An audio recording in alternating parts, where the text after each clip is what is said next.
From the Alvin and Rosalie Sarachek studio, PBS Kansas presents Kansas Week. The state is short on child care as it is. What will the end of COVID subsidies for daycares mean to parents? Plus, the fight is on, again, over Medicaid expansion as the governor takes her case to the people. Can she convince you? And if she does, will that be enough? But first, the race to lead Kansas' biggest city heats up. What the remaining two candidates say drew them to public service.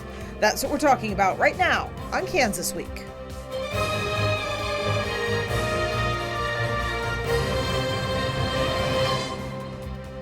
I'm Pilar Pedraza, and this is Kansas Week. It's a question of service for Kansas' two mayoral candidates, as both appeared at Friends University's annual Constitution Day of Service event. Cake's Nick Nelson takes a look at what they had to say. We look upon the requirement to acknowledge Constitution Day as an opportunity to expose our students and our whole university community, and really the whole community of Wichita, to people that have had experiences. Friends University has been marking the occasion of Constitution Day for several years by inviting civic leaders to speak to students about how the Constitution guides them. This year, both candidates for Wichita mayor attended the Path to Public Service event. Incumbent Mayor Brandon Whipple says his journey in civic life began with wanting to help people in the community. I kind of want to be one of those people that was a policy analyst, so someone who can actually be around the folks that could make positive change in our state. Challenger Lily Wu says the Constitution not only influenced her to get into public life, but influenced her and her family to come to America. As an immigrant to this country 30 years ago, the Constitution and the American values have really shaped who I am. My parents had a dream of one day coming to America because they believe in what this country stands for. After their speeches, the participants took questions from the crowd. Friends political science professor Russell Arbin Fox says although this isn't a campaign event, he feels it's important for young voters to know what the Constitution means to the candidates. They're talking about the personal decisions and their understanding of their place as citizens, which led them to want to run for office in the first place. And here to take a look at all of this with us today, we have Dr. Michael Smith, a political scientist from Emporia State, joining us by Zoom. And on set, David Seaton, the publisher of the Cowley Courier-Traveler, say that 3 times fast, and Dr. Russell Arbin Fox, a political scientist from Friends University, who you just saw in that story. Thank you all so much for joining us. And Russell, you're kind of the one who's been following this mayoral race the closest, so I'm going to kind of aim most of my questions at you here for this segment. But we were talking before the show started about how quiet this part of the mayoral race has been, and we're really not hearing a whole lot new out of either of the candidates. I think that is correct, and I appreciate the fact that you decided to use a clip from our event at Friends University, because we wanted to design that event around, as we said, paths to public service. It wasn't about people making a case for themselves as candidates. It was them explaining themselves as citizens. And if you take a look at the candidates that we have an incumbent mayor who came into political service through social work and through experience at the state legislature, and now has had a rocky 4 years as mayor of the city. You have someone whose background is television journalism, who has a very fascinating story, in some ways a very courageous story about, adapting herself to a new country. And now she sees herself as somebody who can represent people mainly on the basis of not any past political experience, but rather her life experience.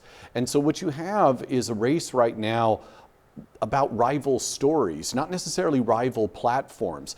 Obviously, there's still weeks to go before the election, and there's a lot of ways in which the two candidates might decide to really drill down on and start attacking each other's platforms. But right now, it's kind of, on the one hand, a message of unifying Wichita around a particular inspiring story. That's Lily Wu. And on the other hand, there's this idea of continuing to build Wichita in the way that Mayor Whipple sees himself as having been able to do during the past 4 years.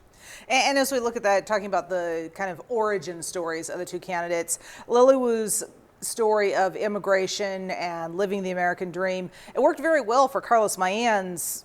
He served 2 terms as Wichita's mayor, perhaps a winning gambit there? I wonder if she's looking back to Carlos and imagining that as something of a model for hers.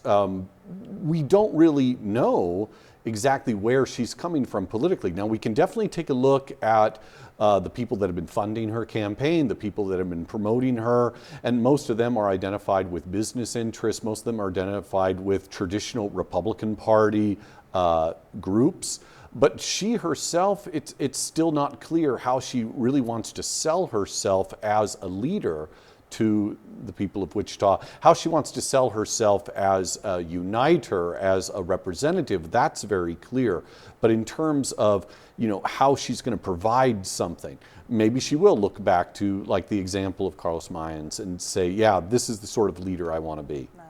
Now, we've talked about how both candidates at this point, things seem to be fairly positive, just kind of running on their own merits. But we do know you're talking about financial support for Lily Wu, and we do know one of the groups that has supported her financially, either directly or indirectly, is Americans for Prosperity. Just the last 24 hours or so, a new flyer coming out that a lot of Whipple supporters are saying is deliberately misleading. You see amongst the people that are going to be donating to the campaigns, or the people that the candidates want to reach out to get them to donate the campaigns, much sharper rhetoric. People are, off the camera, in the flyers, in the meetings. They're being much sharper in the way that they talk about one another. I mean, people are looking at Brandon Whipple and they're saying that he's corrupt. They're saying that he's incompetent. People are looking at Lily Wu and saying, well, she's in the pocket of these conservative ideological groups. She's in the pocket of developers. You haven't seen that really come forward in a lot of public presentations. But then again, we have debates coming up. So I suspect some of the behind the scenes, backroom flyer type language may start making its way into public conversation soon. Yeah, over the next 4 to 6 weeks or so, we're going to see a lot more of those. I suspect. Well, moving on, the fight over who should get Kansas Medicaid benefits is back on. Governor Laura Kelly kicked off a statewide lobbying tour this week with the announcement that Medicaid expansion is her #1 priority this next legislative session. I refuse to give up on this fight. With those words, Governor Laura Kelly reignited the battle over Medicaid expansion in Kansas. From hospital leaders and business owners to the Kansans most directly affected, dozens gathered in Winfield Wednesday to support her 6th push. Folks like Chandra Dixon, whose mother fell in the health care gap, making too much to be eligible for Medicaid, but too little to buy insurance on the exchange. She died from a cancer that for most people with health insurance is curable.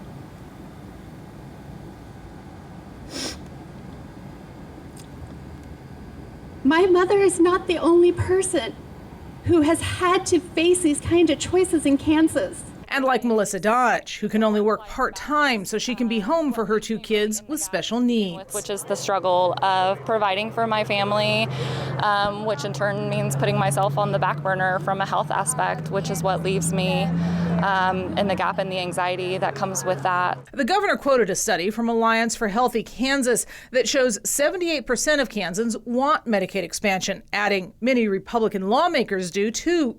She called on them to push Republican leadership for a debate and vote this year, saying Kansas has left more than $6.5 billion of your tax dollars in Washington, D.C. by not expanding, and is losing health care workers to the Republican states around us that have already expanded. Your colleagues did not elect you. Your constituents did. And I implore you to start taking positions that reflect their wants and their needs, even if those positions are at odds with leadership. Senate Majority Leader Larry Alley, a Winfield Republican, also attended the governor's kickoff of a statewide lobbying tour. Well, it's not unexpected. But he doesn't agree that Medicaid expansion is the best idea for Kansans, when he says so many hospitals tell him the problem is uneven reimbursement for Medicaid charges from the federal government. That doesn't solve the problem. That just puts a Band-Aid on it and it's going to come off again. And Alley says he's not really sure about that 78% support. When you go to the door, when you go talk in town halls, it's not Medicaid expansion, it's taxes.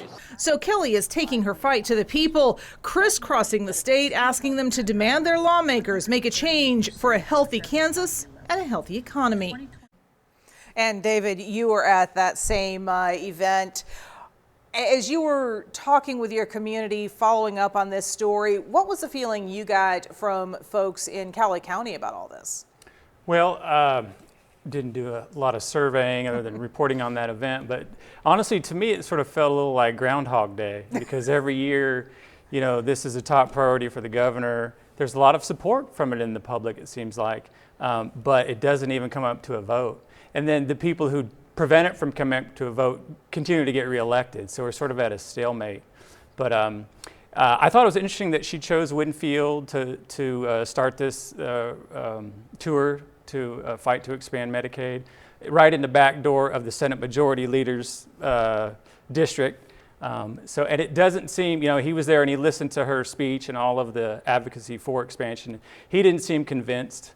The legislature has gotten really even more conservative since it actually did pass Medicaid in 2017, I believe, but was vetoed by Governor Brownback at the time. So, but with the constant pressure, with advocacy, you know, maybe they'll find a way to get it to a vote.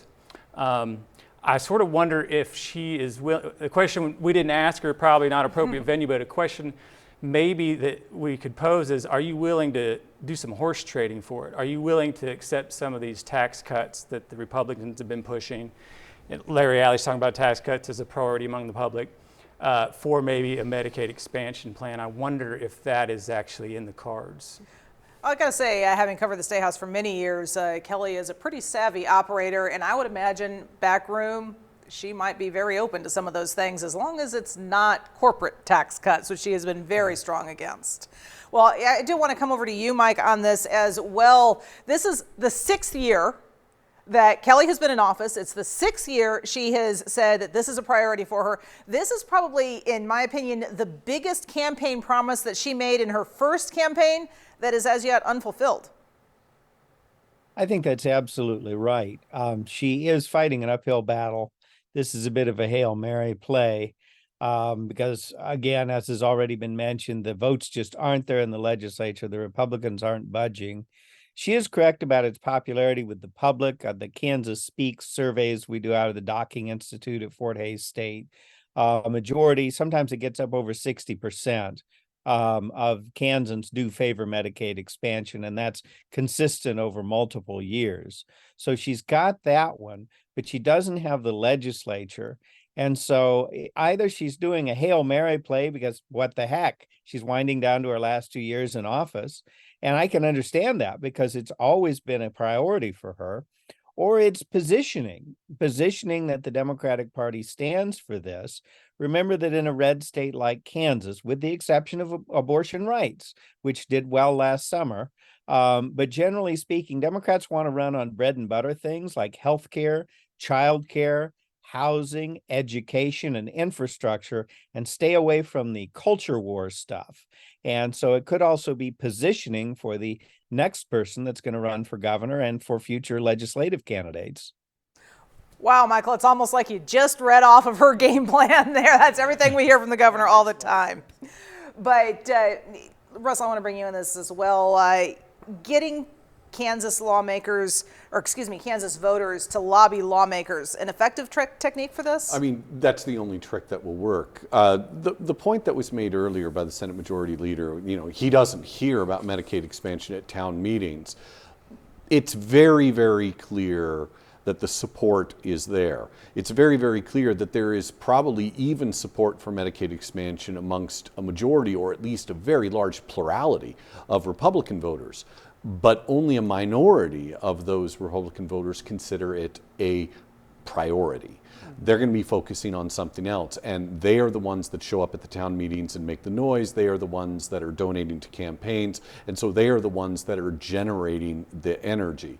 I do think that there are probably, despite the polarization of the Kansas legislature, there probably still are a couple of Republicans that could respond to voter pressure and flip. But with a supermajority, as they have in both the House and the Senate, I'm not sure one or two would make a difference. And if they're not going to make a difference, why would they antagonize the Republican leadership by coming out in favor of a priority of Governor Kelly's? Yeah. So it's not likely. I would seems agree even with more- you in the Senate, but the House is, I think, more moderate than the Senate is right now. That's my But reading. doesn't it seem even more unlikely in an election year that this would pass, because the Republicans they're going to play to their base this year, and if some of them agree to a compromise and Medicaid expansion, they're going to get attacked from the right, and so it seems even less likely this year than it would have the previous year. I mean, but it's possible that she's saying, I have to do this year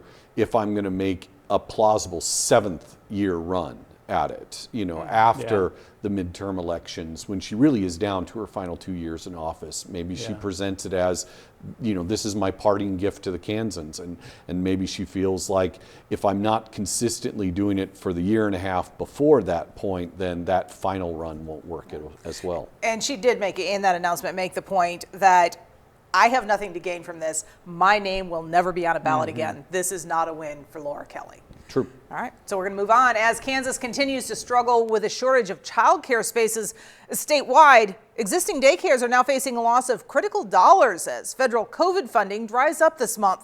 KSN's Asia Simone Smith explains. Paper, pencils, and books. There was a lot of things that I couldn't afford on my own to get, and with that, it helped supply it. A few of many items federal relief funding helped daycare providers buy.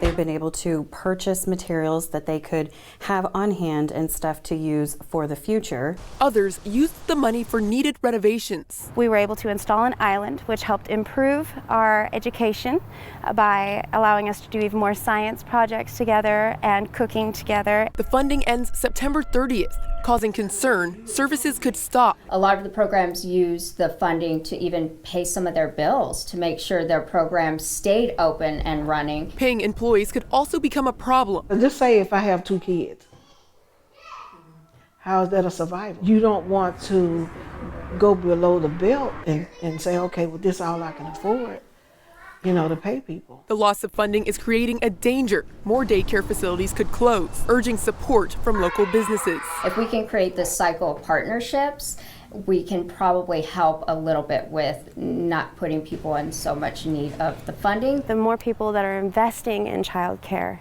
the better we can bloom with our little ones. And seeing them prosper, we know our future generations are going to prosper. Childcare providers who sign up to accept families with DCF services can receive a stipend to help them with their costs. Here for you, Asia Simone Smith, KSN News 3. And Michael, I'll start with you on this one. This is something that we've seen in the state legislature the last couple of years, a very big fight over one proposal that some said would have helped bring more affordable childcare to Kansas, that others said really brought in kids that were too young as childcare providers. This is a huge issue. This is sort of a stealth issue for some people, especially those that don't have young children, but it is massive. Emporia State, where I work, recently closed its child care center. Very, very controversial decision. And that just revealed that, like in so many communities, there's nowhere near the provision of childcare that's needed. We're even doing surveys of the community to see what the need is, and it's vast. Childcare workers don't make a lot of money. They have to be properly licensed, as do the facilities. It's not very cost effective, even though many people want to do it as a career. And there are people willing to pay top dollar for childcare that they still can't find it, let alone people that are struggling financially. So this is a stealth political issue. I'm not sure lowering the standards for being a childcare provider is the best idea. The legislature's done that with teaching too. Not a fan, but clearly we need to do something, because I have friends that put their kids on the list for childcare when they were born, and now those kids are in kindergarten and they never did get their childcare. It's that bad. And some would say even worse in Western Kansas. I did a tour of several Western Kansas communities where they said they have huge manpower shortage issues for businesses because Families are having to have one parent stay home because there just isn't the daycare available.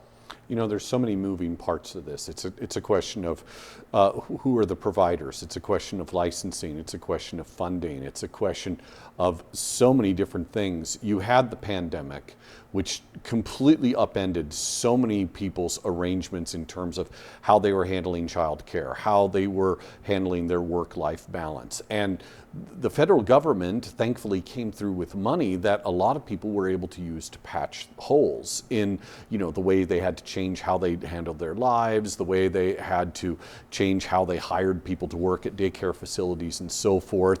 And, you know, it's been a few years and people have started to adapt into a new normal. We talk about, you know, kind of the post-pandemic new normal, but that new normal assumed a certain level of funding. If that funding gets taken away, as you know, as it is going to be, then there's going to be a scramble once again as people try to figure out how they're going to fill these holes. There's not going to be an easy, straightforward solution to it. As Michael suggested, some of the ideas that the state has made use of, some of the ideas other people have talked about in order to attract more people into the field or to lower costs overall, you know, they might be stopgaps, but there's going to be a lot of settling that will have to take place in the wake of this. It's there's big structural problems with this, right? I mean, a lot of people can't afford it, and they also can't find it. And people who work in this field are paid less than I read, you know, than the average retail sales worker. Yeah. So it's difficult to survive if you're going into this child care. To the south in Cali County, they analyzed the child care needs. And we were told by the media that only about 38% of the demand is being met there, and it's especially acute in the younger infant and 0 to 3 range. But there are some interesting things being done. The school district in Winfield started to offer daycare at least one, I think, more schools now for staff. And then Creekstone Farms, which is a big meat processing plant with 1,500 employees, they actually are going to pretty soon open up actually their own daycare on site in a remodeled warehouse building. I think they're going to have over 100 slots. Eventually, that's their goal anyway. They got a state grant of $500,000 to finish that project from the state. Cali County, a coalition of interested parties, got I think $250,000 to create like an innovative program that might be a model that combines employer help, grant or donation funding, and of course families themselves. So there are efforts to try to solve this, I guess, creatively, but it's a real problem. Not too long ago, I was trying to get my kids daycare so I could go to work, and it was a struggle. I had to find some friends who like, yeah, I guess I'll look after them, you know. So that one proposal, it's going to be actually on the site of the meatpacking plant. Well, it's going to be in a building, you know, I think a couple hundred yards away or so, but pretty close, yeah, to a major industrial. I imagine that would be pretty popular with parents to have the kids right there. Yeah. Yeah. All right. Well, the fight to bring a new Amtrak stop to Wichita headed to Illinois this week. What? KSN's Samantha Boring explains. Instead of driving or hitting the skies, Wichitans may soon have a new way to get around. It's a business decision for the state to be a part of this. Local and state leaders at the Midwest Interstate Passenger Rail Commission annual meeting this week, working to bring passenger trains to Wichita, a service missing from the tracks for over 40 years. There's a logical connection in the Amtrak network to connect Oklahoma City to that Southwest Chief connection for an overall connection for Kansas to the national network. In March, KDOT applied for the Federal Rail Administration's Corridor ID program for about $500,000 to bring Amtrak to Wichita. KDOT says if awarded the funds, it would jumpstart engineering and an environmental review to connect the Heartland Flyer extension to the ICT. This is more than just Wichita. This helps Kansas' resume in the transportation world, because these other states are doing things, and no, these states aren't slowing down. The affordability is a benefit for many wanting to bring passenger trains back to Wichita. KDOT says it's focused on making this available to underserved communities. The economic impact that's generated from this type of project is massive, and and can change a lot of communities. Commissioner Meitzner says adding additional transportation will help keep and attract talent, keeping Kansas on track. We're expecting to learn if KDOT is awarded that $500,000 in federal funding in November. KDOT says if it's awarded that funding, it will still be multiple years until service is available in Wichita, Union Station being a high candidate for where Amtrak could be. Here for you in downtown Wichita, Samantha Boring, KSN News 3. And Michael, this is a situation that, if it goes through, has potential for great benefits for not just the Wichita area, but as she said, across the state and other states as well. Cowley County and Dodge City, all the way to the state line in Colorado and all the way over to Kansas City. It really could. That some people choose not to fly. Amtrak is a little bit more affordable, and riding the train is just fun. I've done it before. This is the deal with Amtrak. Amtrak has heavy use in a corridor on the East Coast that goes from Washington, D.C., through Baltimore, through Philadelphia, through New York City to Boston. And they do fine financially because of the heavy ridership there. Anywhere else in the country, they're really operating at a loss. It has to be subsidized. And so it's just a question of what kind of subsidies we want to put into this. Americans, except in the Northeast Corridor, Americans outside that area are just not train riders like Europeans are, or parts of Asia. But it's certainly a viable option, and it raises the profile of a community. And I think that's why Wichitans are fighting for it. Well, raises the profile, also has potential to bring in more workers. We're at a time when everybody's complaining there aren't enough employees out there. They can't fill spots. This would expand, folks who maybe don't want to drive in from Newton or Heston or Winfield might be willing to take the train. There's a lot of ways in which trains can be a real multiplier, in the same way that airports are a multiplier in terms of creating jobs and so forth. But I mean, let's be clear that as exciting as this possibility is, I mean, we're dealing with a very top-heavy organization here. So many studies that have to be done, and then maybe we're going to be able to get a small foot in the door. Yeah, the train passenger rail enthusiasts are very enthusiastic, but I think they are kind of a small group. But I think generally people do sort of like trains. The stop would be in Kansas City through Cowley County, and there's a group there that really is promoting it. Of course, all the city officials are for it. It used to be a big railroad town, and but it wouldn't it marginally sort of affect transportation patterns and behaviors, more of kind of a specialty thing? It would only be about once a day, which would be an issue. But honestly, if it proves true, we could maybe turn it into more. Yeah. All right. Well, that does it for us today. Thanks again, Russell, David, and Mike for joining us. We'd like to thank our news partners as well at the Wichita Eagle, KSN News, and Cake News for sharing their materials with us. We'd love to continue the conversation with you online. Just look for Pilar Pedraza TV and PBS Kansas on most social media platforms. For now, stay safe and have a great week.